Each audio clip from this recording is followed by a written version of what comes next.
Yep.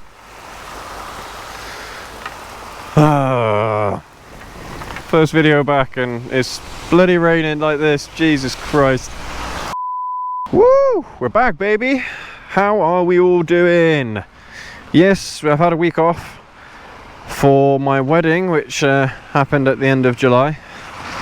And yeah, first video back and it is absolutely tipping it down. So yay me, I suppose. But anyway, I hope you're all doing well, and hope you've been up to some good things, going out and riding lots whilst I've been away and what have you. So yeah, another thing that happened this week was this bike failed its MOT. One of the things that I was really annoyed about didn't make the bike fail on the MOT, but it still really annoyed me. So we're going to talk about that in a moment or so, but we're also going to go over some of the things that the MOT tests. So an MOT is almost like a road safety test, or it's a road inspection, basically a roadworthiness inspection almost, if that's the right way to put it. But it just tests the critical parts of the bike, and you know, just to make sure that it's roadworthy.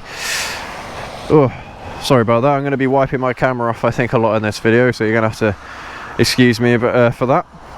But yeah, so what we'll do, we'll go over the bits that an MOT actually goes over, and yeah, we'll go from there. Let's get to it.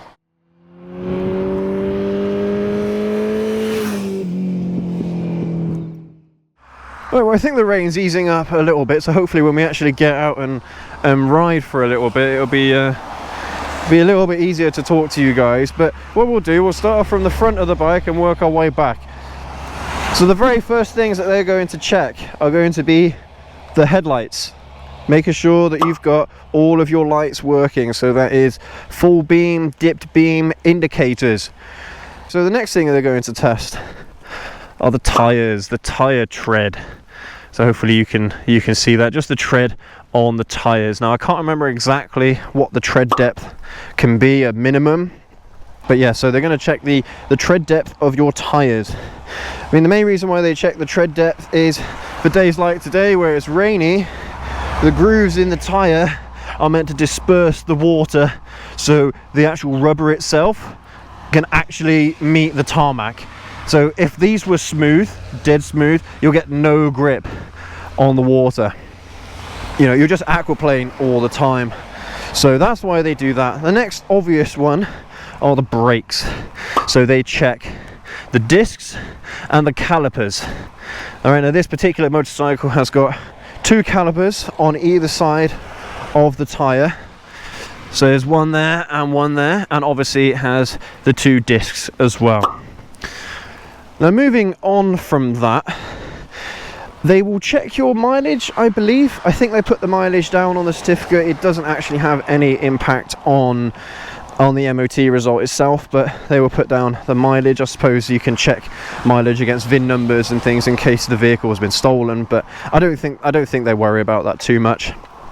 So moving on to the cockpit of the bike. Now one thing that they will test, of course, is the brakes. So they will test the caliper itself, or the caliper assembly. They'll test that. The clutch, I don't think they test the clutch. I'm not sure, but I don't think they test the clutch. But this is where they will obviously go and check all of the lights and what have you. So you've got your indicators there, you've got your horn. They don't check the starter either, I don't think. They don't check that stuff. They don't really check brake fluid or anything like that. They just check if the brakes actually work. So I don't think they test the clutch, but they definitely test the brakes there. Now moving on, they also test the exhaust, and for a couple of things. So one is for noise, and the other is for emissions. So they will test to make sure that they are still within legal emission standards and what have you. So that's one thing that, well, that's another thing you'll have to look out for. So if you decat your motorcycle, so if you take out the catalytic converter, they might fail you on your MOT. So that's another thing that they will test. And then finally, going from front to back, they will test the rear brakes and also the lights at the rear. So that's the 2 indicators and the brake light. So they will test those things, and of course the tread depth on the rear tire. Another thing that they will do is test the rigidity of the bike, so make sure that there's no rust or structural damage or anything like that. If there's chassis damage, they might actually fail you on that as well. So that's another thing that you might want to look out for. So what did I fail on? I'm glad you asked. The thing I failed on was the front brake light switch, and that kind of annoyed me, because this bike is from 2016. It's done less than 5,000 miles. To 2,000 miles, I think, is what the previous owner did on the bike over 4 years, and in a single year, I've actually doubled that. So it's not a very old bike at all. But the brake light switch, so this is obviously the front brake here, so you can see that it will depress this little plunger here, and that is what forces the hydraulic fluid down to the brake calipers and the pistons. But the switch is actually underneath. It's actually, where is it? That bit there. You might not actually be able to see it because there's a nut in the way, but there you go. So that's it right there. Don't know if you can see that, but right there where my finger is, that is the switch, and what that does is that turns on the brake light.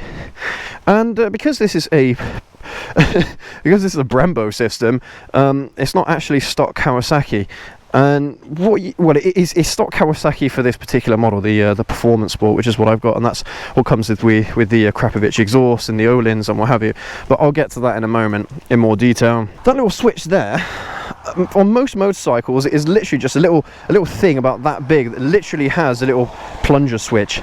And normally on most bikes, all you have to do is just unplug the wire, take the little box out, and then put a new one in and plug the wire back.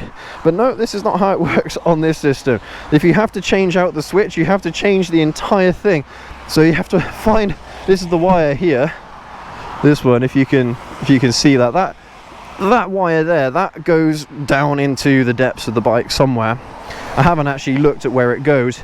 Is actually what activates the light, and you have to swap all of it out. It's all connected. It's all soldered. You can't actually disconnect that wire. You just can't. I'm sure that maybe there are some whizzes out there that could probably fix it. But in worst case scenario, if it doesn't work whatsoever, you actually have to change the whole bloody thing. Now the wire itself isn't actually that big. It goes from here down maybe into here, into the fairing or something. I haven't ran it all the way through. In fact, it might actually just go to here. Actually, that might be just where it goes. I don't know. I never checked, because I was able to fix it. And I took apart this whole assembly. I took it all apart, and I took out the switch itself, and of course there's this wire that goes into it, and I was inspecting it, and I thought it came apart. I thought that the actual part where the switch goes down, I actually thought that came apart from the wires and what have you, but it doesn't. It's all a single piece. And so what I did, I accidentally broke a piece of the outer plastic casing with some pliers that I had. I was trying to take it apart, and it turns out that no, it doesn't come apart. But where I broke that piece of plastic, it actually exposed the inner workings of the mechanism. So basically the way how it works on this particular bike is the switch is constantly depressed by this part of the caliper here, or part of the brake lever rather. So that is constantly depressing the switch itself, and it's actually when you pull in the brake and lift up this piece of metal here is when it turns on the brake light. So it kind of works the opposite to how I would have expected it to work. But anyway, so when I had a look at it and I was able to see inside it, there are basically two pieces of metal. One piece is on a spring, and so as it lifts up like that, it makes contact with this other piece of metal here, and that of course completes the circuit. and it was this that wasn't making enough contact. So the brake light was flickering a little bit, and I think it was because it wasn't making good enough contact. The mechanic said about corrosion. No corrosion there whatsoever. It was completely clean. So it was literally just a case of those two metal pieces not having enough contact.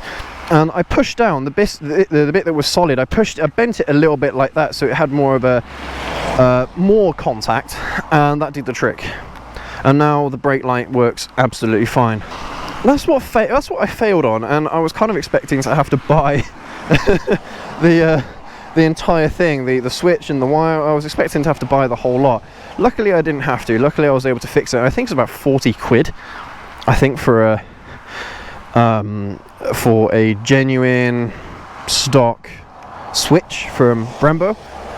Luckily I didn't have to do that. But guess what? There was one other thing they had on the MOT, and that was advisory, and that was my exhaust being too loud. My exhaust were noisy, and when I saw that on the MOT, I was gutted, man, because these are stock.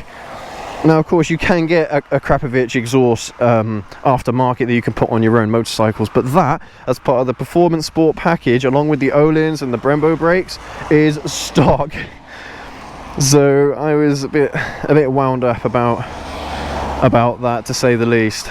I didn't actually mention it to the guy that was assessing the bike. I probably should have done, because now that's permanently on record that this bike has got a noisy exhaust, which is a real shame, because I absolutely love the noise that this bike makes, and I don't want to one day in the future have to swap this exhaust system out for a stock system on the bog standard ZZR1400 setup. I don't want to do that. But yeah, so those are the main things that they look at. They don't look at mirrors. So if you have no mirrors on your bike, they don't fail you on that. But what I'll do, in the link in the video description, I'll have a list of everything that they test. But because it is now stopped raining for the most part, I'm gonna jump on the bike, and I'm actually go out for a ride, and my seat's all wet now. Oh dear. Right, here we go. Now don't worry, I'm not going to keep you guys too much longer. I mean, this is actually the first opportunity all week I've actually had to get out and ride, unfortunately, because of the wedding and all that. And unfortunately it was also raining at our wedding. So yeah, bloody English weather is oh, it's a pain in the ass. Now there was a very nice viewer that said that the videos were too long that I've been doing, so, and I do agree with them as well to some extent, especially these vlog style videos. They do get too long. Oh, but that's the thing though, when I'm kind of in my own head talking about things, I start saying things that are quite important, and they're not necessarily at the beginning of the ride or at the beginning of the film or towards the end of the film. You know, there's all sorts of bits, and I'm quite I do get quite detailed about the points that I make, and yeah, I'm going to try and change that. I'm going to try my best to keep the videos down to, say, 15 minutes long or under. Ideally 10 minutes long is what I would like to do. The video is the time limit I'd like to keep to the videos, but it can be quite difficult, especially with editing and what have you. I'm going to have to be a bit more harsh with the editing that I do, but I am going to try and bring the videos down as much as possible, so it's easier for you guys to kind of absorb the content and so you're not getting bored. So yeah, I have taken that comment to heart, and I am going to try my best to change that. But anyway, so yeah, I'm back, and we're back to our regular schedule of Mondays and Thursday releases. I hope you don't mind that I took a week off. I actually had planned to release a couple of videos whilst during the past week, because I had filmed a couple of them, but I just didn't have enough time to edit them at all.